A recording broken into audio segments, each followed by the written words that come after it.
Awalnya adalah pengikut Kristus.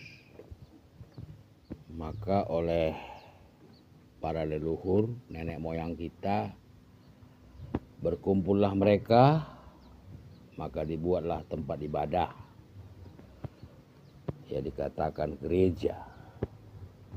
Apa sih tujuannya?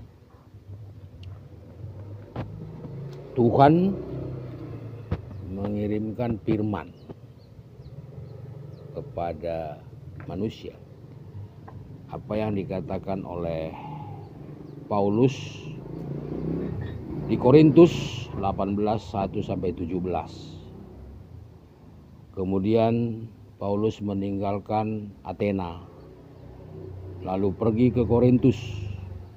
Di Korintus ia berjumpa dengan seorang Yahudi bernama Aquila yang berasal dari Pontus. Ia baru datang dari Italia dengan Priscilla, istrinya. Karena Kaisar Claudius telah memerintahkan supaya semua orang Yahudi meninggalkan Roma. Paulus singgah ke rumah mereka, dan karena mereka melakukan pekerjaan yang sama, ia tinggal bersama-sama dengan mereka. Mereka bekerja bersama-sama karena mereka sama-sama tukang kemah. Dan di setiap hari Sabat, Paulus berbicara dalam rumah ibadat dan berusaha meyakinkan orang-orang Yahudi dan orang-orang Yunani. Ketika Silas dan Timotius datang dari Makedonia, Paulus dengan sepenuhnya dapat memberitakan firman di mana ia memberi kesaksian kepada orang-orang Yahudi bahwa Yesus adalah Mesias. Tetapi kita orang-orang itu memusuhi dia dan menghujat.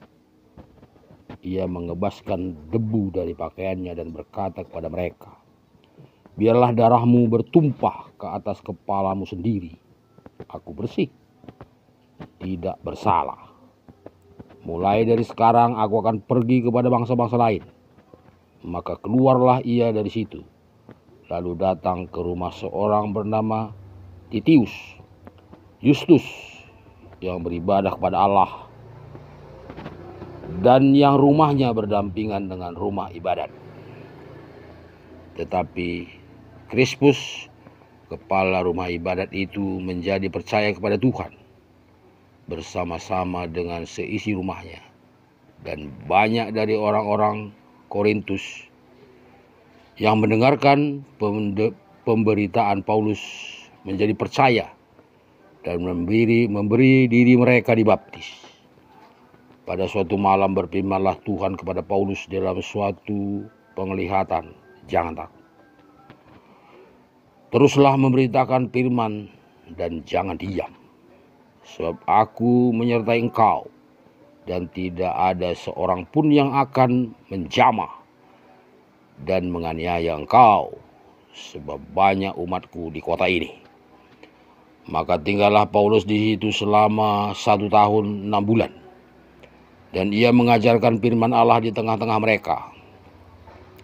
Akan tetapi setelah Galio menjadi gubernur di Akaya, bangkitlah orang-orang Yahudi bersama-sama melawan Paulus, lalu membawa dia ke depan pengadilan.